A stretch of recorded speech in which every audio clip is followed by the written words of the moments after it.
I picked the ball because it's one of the cheapest things you can find and reminds me of my childhood. This is the kind of ball that you can find at the provision shop, the mama store. Why the hammer? It reminded me of my father, working very hard, very responsible as a father, raising up 8 children as a welder in a shipyard. So each time I see a tool like that, it always reminds me of him. I wonder when I can talk about my daughter's childhood. So one day, she called me at about 7 p.m. and she said, "Dad, can you help me? I got an interview tomorrow." It happened is the interview for her dental school. And when your teenage daughter calls you, it's a joy for a father. I picked this building blocks because it really allows me to spend time alone by myself and doing things creatively, building things with my hands. I was growing up, we didn't have a lot of toys, and for me, it's just a simple joy. It kept me busy for many hours. The thing I kind of take away from it is actually you can find joy in simple things. And I yearn for the time when families can just appreciate the simple joys in life without feeling that you need lots of luxuries and lots of things to bond the family. When I joined the prisons, I realized that I wish many of my prisoners at that time had fathers modeling working hard, being a faithful husband and a responsible father. I enjoyed it a lot because you kind of allow your imagination to run. You build things that you can see and you can reshape it and remodel it.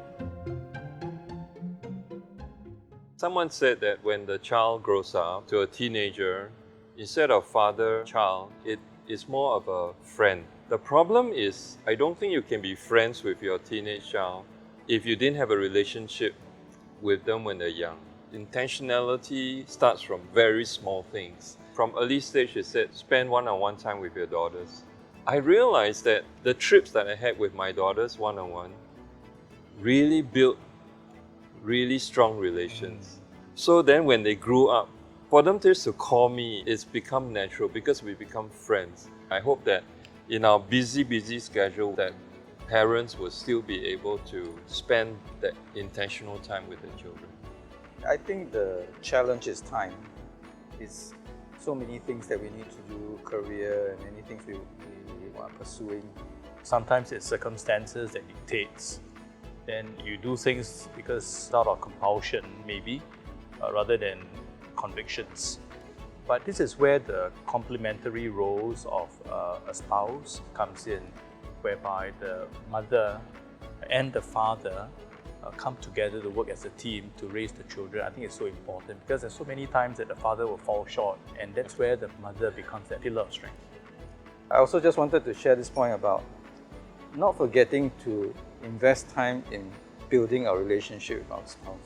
It's too easy to kind of get busy and taking care of the children. Ultimately, the strong marriage provides the foundation for the family. And one thing that my wife and I did was every year during our anniversary, we would plan a trip. Just the two of us, just us time, just making sure that we renew the relationship that forms the foundation of our family. I've learned that a child needs a father that loves the child, a mother that loves the child, and a father and mother that loves each other. I think that will provide the most stable environment to raise the next generation. So that's my desire, to see many more families having that stable marriage relationship for the sake of the future. Sometimes there have to be sacrifices. Sometimes you can work around it, but there could be situations where you have to make a choice.